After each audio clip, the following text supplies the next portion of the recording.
සුබ දවසක් ඔයාලා ඔක්කොටම. අද වීඩියෝ එකෙන් මම කතා කරන්න බලාපොරොත්තු වෙන්නේ Nissan Magnite එකේ Wiper Blades ගැන. කොහොමද Wiper Blades ගලවන්නේ, සෙට් කරන්නේ කොහොමද, sizes මොනවද? එතකොට අපි කොහොමද Wiper Blade මාරු කරන්න ඕනේ වෙලාව අඳුරගන්නේ? ඒ වගේ ප්‍රශ්න ටික. එතකොට මේක already වාහනයක් තිබුණ කෙනෙක් නම් මේවා ඔක්කොම දන්නවා. එහෙනම් ඔයාලට මේකේ බලන්න දෙයක් නැහැ. අලුතෙන් වාහනයක් ගත්තු කෙනෙක්ට සමහර විට අලුත් දේවල් ටිකක් තියෙයි ඉගෙන ගන්න. තකොට ඔල්ටි දන්න ඕනම් ඇත්තරම මේක බලන්න දෙයක් නෑ. මෙන්න මේ වගේ වතුර හිටිනවනම් Wiper Blade එක හරියට වයිප් වෙන්නේ නැහැ. එතකොට අපි මේක රීප්ලේස් කරන්න ඕනේ. මේක දවල්ට ප්‍රශ්නයක් නැති වුණාට රෑට ගොඩාක් කවුල් යනවා මේ ඉස්සරහින් හෙඩ්ලයිට් වදිද්දි ක්ලියර් නැති වුණාම රෑට යන්නම අමාරුයි. එතකොට මේ වගේ වෙලාවල තමයි අපි මේ Wiper Blade එක මාරු කරන්න ඕනේ. ඔයාගේ Wiper Blades වලින් වින්ඩ්ෂීල්ඩ් එකේ වතුර ක්ලීන් වෙන්නේ නැත්තම් වින්ඩ්ෂීල්ඩ් එක ක්ලීන් වෙන්නේ නැත්තම් ඒකට හේතු දෙක තුනක් තියෙන්න පුළුවන්. එතකොට ඒකට තියෙන පුළුවන් ප්‍රධාන හේතුවක් තමයි Wiper Blades වීක් වෙලා තියෙන්න පුළුවන්. ඒවා ගෙවිලා තියෙන්න පුළුවන්. එතකොට ඒ වගේ වෙලාවට අපි රීප්ලේස් කරන්න ඕනේ. ඊට අමතරව වින්ඩ්ෂීල්ඩ් එකේ ග්‍රීස් වගේ දෙයක්, තෙල් වගේ දෙයක් ගෑවිලා තියෙන්න පුළුවන්. ඊට පස්සේ ඒක වින්ඩ්ෂීල්ඩ් Wiper Blades වල ගෑවිලා තිබිලා ඒ හින්දා ක්ලීන් වෙන්නේ නැතුව තියෙන්නත් පුළුවන්. ඒ වගේ හේතු දෙක තුනක්ම තියෙනවා. එතකොට අපි අපේ වින්ඩ්ෂීල්ඩ් එක ක්ලීන් වෙන්නේ නැත්නම් බ්ලේඩ් වලින් අපිට ඉස්සෙල්ලාම කරන්න පුළුවන් වින්ඩ්ෂීල්ඩ් එක හොඳට ක්ලීන් කරලා ග්ලාස් ක්ලීනර් එකක් හොඳ જાතිය ග්ලාස් ක්ලීනර් එකක් යූස් කරලා ක්ලීන් කරලා එහෙම නැත්නම් හොඳ කාර් ෂැම්පූ එකකින් හරි වාහනේ හොදන විදියට වින්ඩ්ෂීල්ඩ් එක හොඳට ක්ලීන් කරලා Wiper Blade දෙකත් ඇල්කොහොල් යූස් කරලා පොඩ්ඩක් ක්ලීන් කරලා try කරලා බලන්න පුළුවන්. ඒක තමයි මම දැන් කරන්න යන්නේ. අපි බලමු. මේ වගේ අපිට පුළුවන් පේපර් ටවල් එකට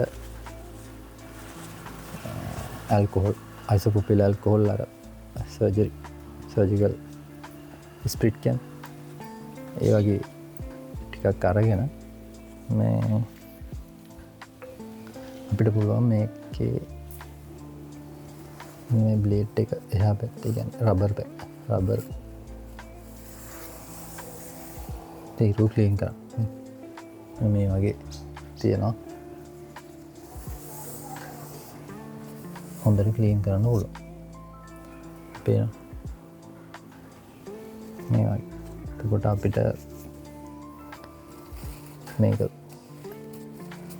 බ්ලේඩ් එක මාරු කරන්න කලින් පොඩ්ඩක් කරලා බලන්න මේ මොකක් හරි බ්ලේඩ් එකේ මේ තියෙන ගෑවිලා තියෙන දෙයක් හින්දා වෙනවා නම් අපරාධි බ්ලේඩ් එක මාරු කරන්න වඩ ගානක් ඉතුරු කරගන්න පුළුවන්. දැන් අපි බලමු මේ අපි දකුණු පැත්තේ බ්ලේඩ් එක ක්ලීන් කරා. වම් පැත්තේ බ්ලේඩ් එක ක්ලීන් කරේ නැහැ. බලමු පොඩි වෙනසක් තියනවද කියලා.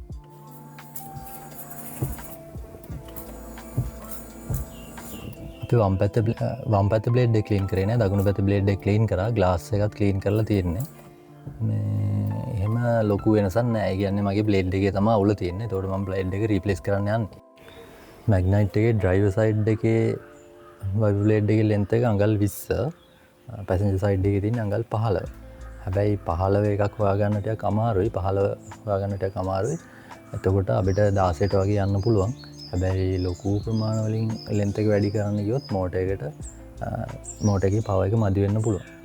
ඒ හින්දා manufacturer එවන type එකේ එවන length එකට සමාන වෙන විදියට Wiper Blade select කරගන්න.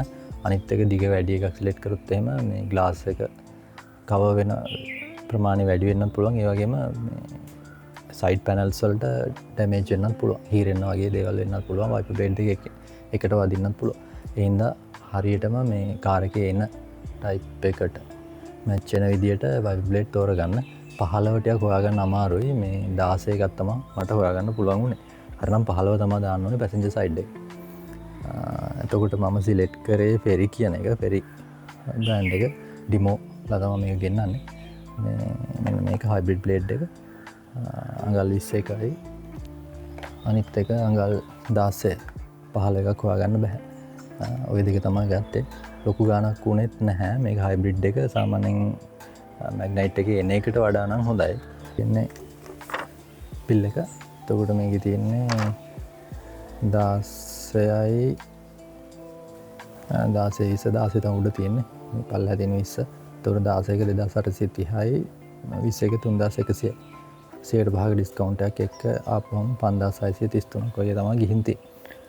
5633ක් වගේ තමයි ගිහින් තියෙන්නේ. ඒතර මම මේක ගත්තේ ඩිමෝ රිටේල් එයාලගේ ෂෝරූම් එකේ. හරි අපි පැක් කරලා බලමු 21.